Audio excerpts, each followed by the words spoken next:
I'm William Hardy. Most of the time, it takes the collaboration of many minds to bring an idea or vision to life.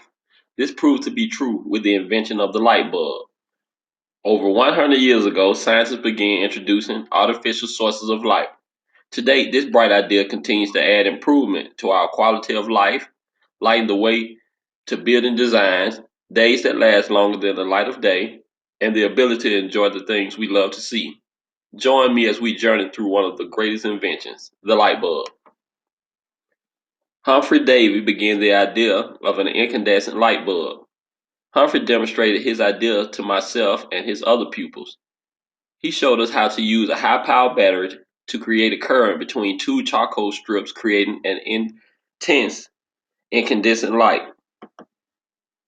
In 1820, I mentioned the high source of power needed to light Davy's arc bulb, and Warren de la Rue began brainstorming new ideas. We decided to use a platinum coil and a vacuum sealed tube and ran an electric current through it to make an incandescent light bulb. This was the first attempt ever. We immediately began to wonder if we began to be able to afford the platinum coil. In 1835, James Bowen Lindsay demonstrated a constant electric light at a public meeting in Dundee. This was a big deal for the invention I began watching develop. He stated that he could read a book at a distance of 1.5 feet. However, having perfected the device to his own satisfaction, he turned to the problem of wireless telegraphing and did not develop the electric light any farther. I always wondered what more he could have contributed. I was beyond excited in 1841 when Frederick de Malloens of England was granted the first patent for an incandescent light, with a design using powdered charcoal heated between two platinum wires. This was a huge success for us. In 1850, Joseph Wilson Sampson Swanson solved our monetary issues. He began working with carbonized paper filaments in an evacuated glass bulb. This was perfect because paper was cheap to buy.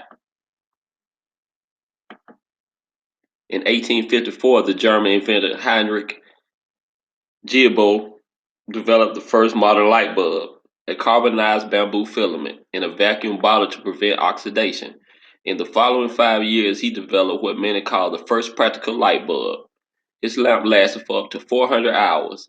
He did not immediately apply for a patent, but priority was established in 1893 by companies being sued for patent infringement.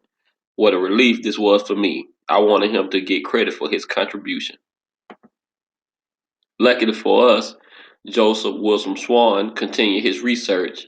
By 1860, he was able to demonstrate a working device, but lack of a good vacuum and adequate supply of electricity resulted in a short lifetime for the bulb and inefficient light.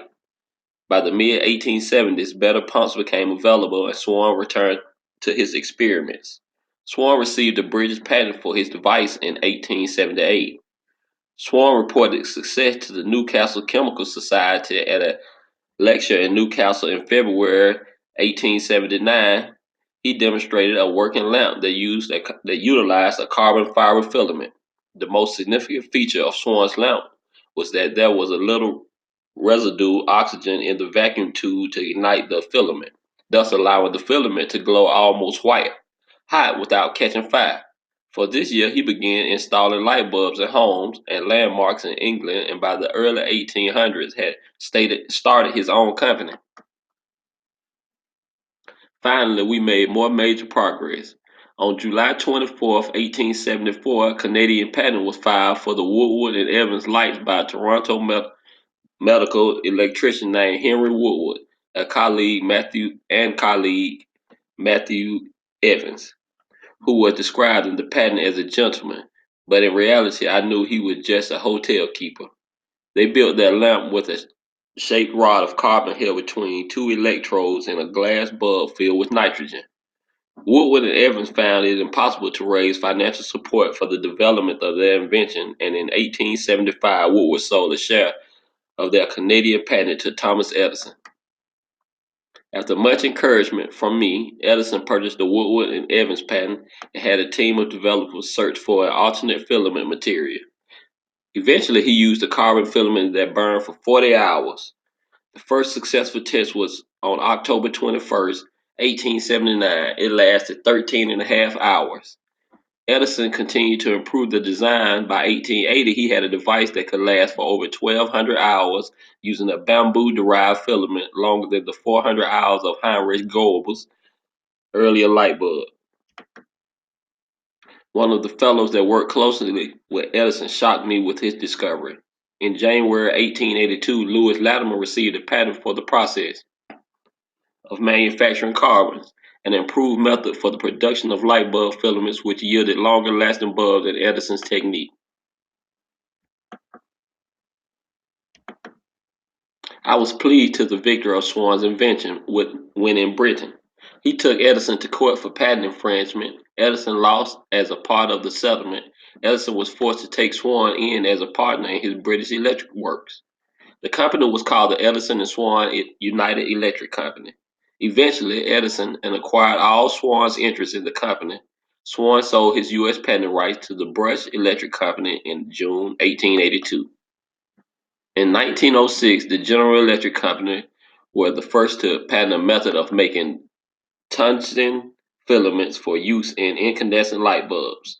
The filaments were costly, but by 1910, William David Coolidge, 1873 through 1975, had invented an improved method of making tungsten filaments. The tungsten filament outlasted all other types of filaments, and Coolidge made the cost practical. This was the day I had been waiting for.